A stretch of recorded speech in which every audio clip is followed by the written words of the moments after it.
Hello friends, good morning. आप सभी का स्वागत है मेरे यूट्यूब चैनल में। जैसा कि हम सब लोग देख रहे थे भारत का भूगोल, जिसमें से मैंने 2 चैप्टर जो है कंप्लीट करा लिया है, हमने पढ़ लिया है। और आज का जो वीडियो है वो भारत के द्वीपों पर आधारित है। ये जो क्विज़ है इसे आप देंगे तो इसमें ऐसे प्रश्नों का समावेश किया गया है जो अक्सर परीक्षाओं में पूछा जाता है। और इन द्वीपों से संबंधित जितनी भी जानकारी है और जितना भी मैं जो फैक्ट है या उनसे संबंधित जो भी बातें हैं उसको इस वीडियो के माध्यम से मैं आपको समझाने का प्रयास कर रहा हूँ।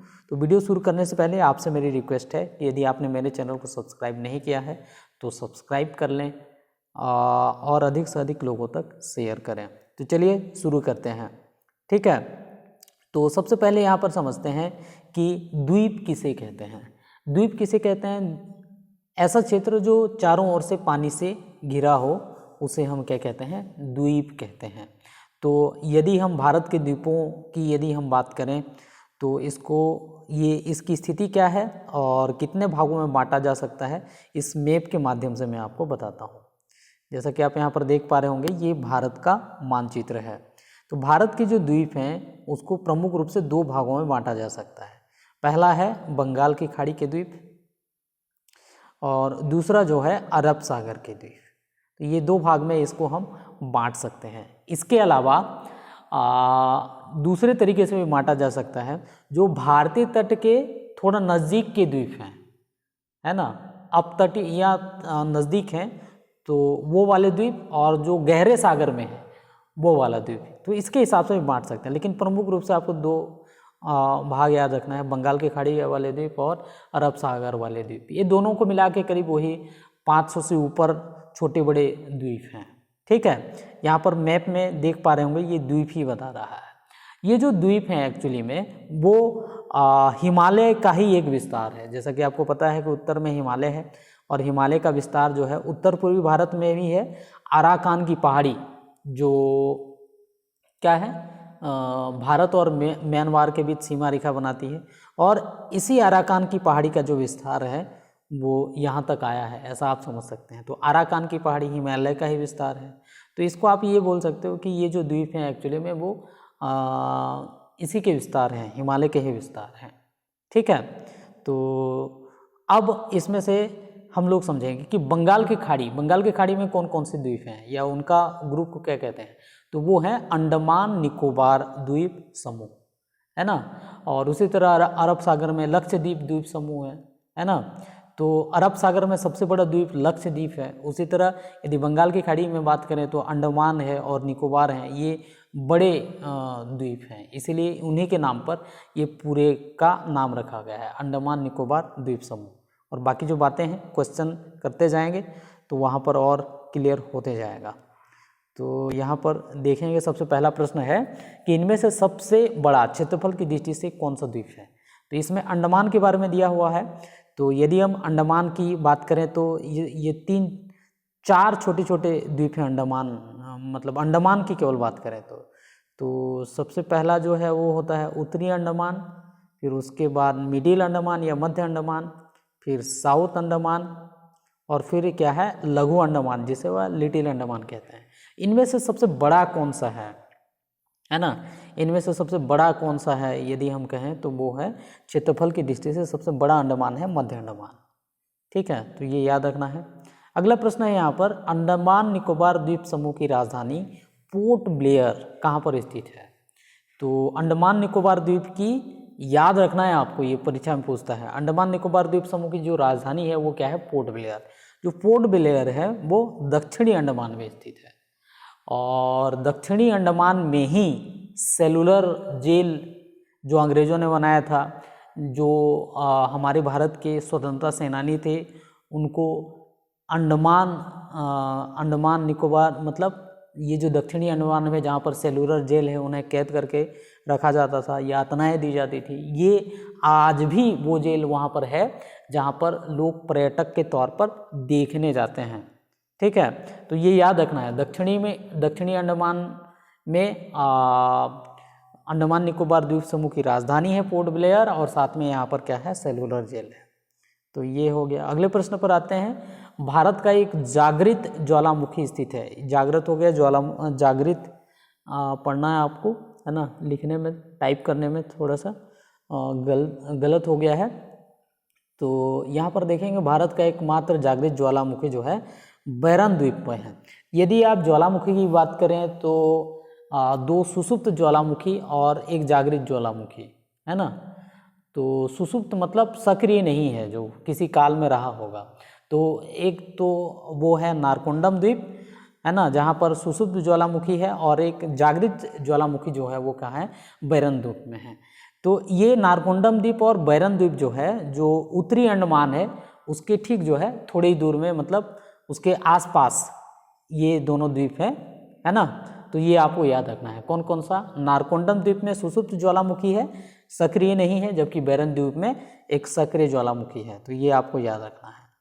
भारत के सबसे दक्षिण में स्थित द्वीप है, सबसे दक्षिणतम ये पूछ रहा है एक्चुअली में। तो यदि हम भारत के सबसे दक्षिणतम की यदि हम बात करें तो वो है ग्रेट निकोबार या बृहद निकोबार। ये भारत के सबसे दक्षिणतम है। जब मानसून आती है भारत में तो सबसे पहले कहाँ टकराती है? इसी ग्रेट निकोबार में ही टकराती है। केरल में 1 जून से पहले अंडमान निकोबार द्वीप समूह में पहुंच जाता है, क्योंकि ये पहले है ना। तो सबसे दक्षिणतम द्वीप है आपका ग्रेट निकोबार, और यहीं पर स्थित है आपका इंदिरा पॉइंट, है ना। इंदिरा पॉइंट स्थित है। तो ये आपको याद रखना है, दोनों पॉइंट, दोनों चीज़। मतलब ये सबसे दक्षिणतम बिंदु या दक्षिणतम द्वीप है, और इसमें दक्षिणतम बिंदु इंदिरा पॉइंट स्थित है। ये दोनों ही बहुत इंपॉर्टेंट है। अगला समझते हैं यहाँ पर, इनमें से कौन सा संबंध गलत है। जिसमें जो दिया हुआ है गलत संबंध को छांटना है। न्यूमीर द्वीप ओडिशा में, वेलिंगटन द्वीप केरल में, एलिफेंटा महाराष्ट्र में, श्रीहरिकोटा आंध्र प्रदेश में। तो यहाँ पर जो द्वीपों के बारे में बताया गया है वो तटों से ज़्यादा दूर नहीं है, तटों के आसपास वाले जो द्वीप हैं उनके बारे में बताया गया है। तो इसमें से जो उत्तर है इसका न्यूमीर द्वीप गलत है, क्योंकि न्यूमीर द्वीप उड़ीसा के आसपास नहीं है। न्यूमीर द्वीप एक्चुअली में क्या है, पश्चिम बंगाल के आसपास है। उड़ीसा में कौन कौन से तट के आसपास जो द्वीप हैं उनकी बात करें तो इसको याद कर लेना है। एक तो है व्हीलर द्वीप, है ना, एक कौन सा है, व्हीलर द्वीप। और व्हीलर द्वीप क्यों फेमस है?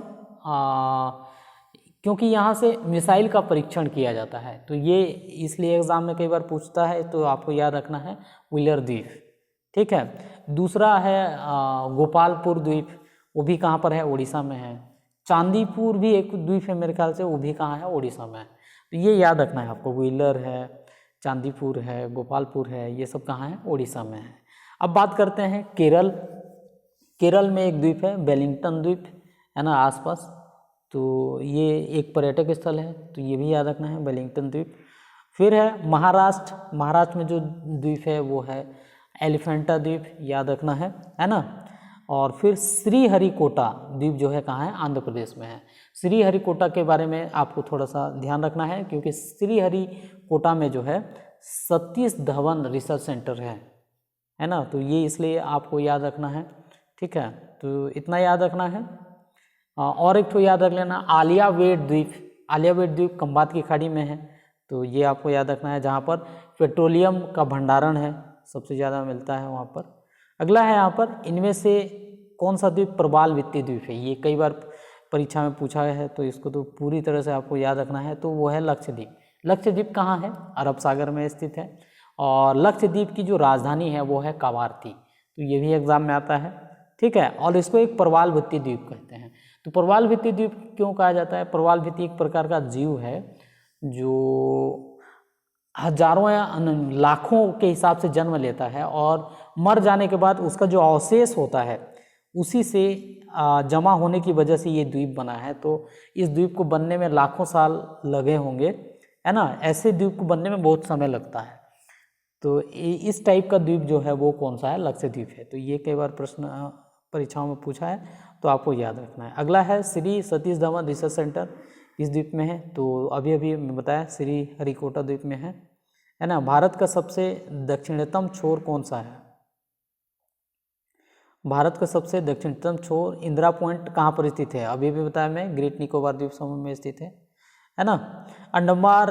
अंडमान द्वीप समूह के सबसे ऊंची चोटी कौन सा है? तो सैडल पीक। तो ये याद रखना है आपको, है ना। सैडल पीक उत्तरी अंडमान में स्थित है और ये सबसे क्या है, ये सबसे ऊंची है अंडमान में। उसी तरह यदि निकोबार में सबसे ऊंची चोटी थेलूर या कुछ ऐसा कुछ है, तो वो आपको याद रखना है। ये दोनों परीक्षा में पूछता है ना। सैडल पीक सबसे ऊंची चोटी। अब आगे सबसे मिनिकॉय द्वीप स्थित है, अरब सागर में स्थित है। तो इस तरीके से ये जो है कंप्लीट होता है आपका। सबमिट कर देंगे। सबमिट करने के बाद व्यू स्कोर में जाएंगे। तो व्यू स्कोर में जाएंगे तो यहाँ पर आपसे उससे संबंधित जो भी जानकारी है वो आपको यहाँ पर दिखेगा। जैसे पूरा यहाँ पर बताया गया है, इसको आप पढ़ सकते हैं, है ना। ये है दोनों का, हर क्वेश्चन का यहाँ पर बताया गया है फीडबैक। तो ये फ़ायदा होगा आपको इसको करने में, है ना। ये मैंने छोड़ दिया था, शायद इसको टच नहीं किया था, जिसकी वजह से ऐसा हो गया, है ना। इसके अलावा तमिलनाडु में कुछ द्वीप हैं जिसको आपको याद रखना है ना। जो कौन सा है आपका, पंबन द्वीप, है ना। फिर मतलब मन्नार की खाड़ी में राम सेतु, ये सब द्वीप जो है कहाँ पर हैं, तमिलनाडु में है। रामेश्वरम, है ना, यहाँ पर है। तो ये छोटे छोटे द्वीप हैं। तो इस तरीके से पूरा पूरा आपको याद रखना है। उम्मीद है आपको ये वीडियो समझ में आया होगा और अगले टॉपिक पर बात करेंगे। धन्यवाद आप सभी लोगों का।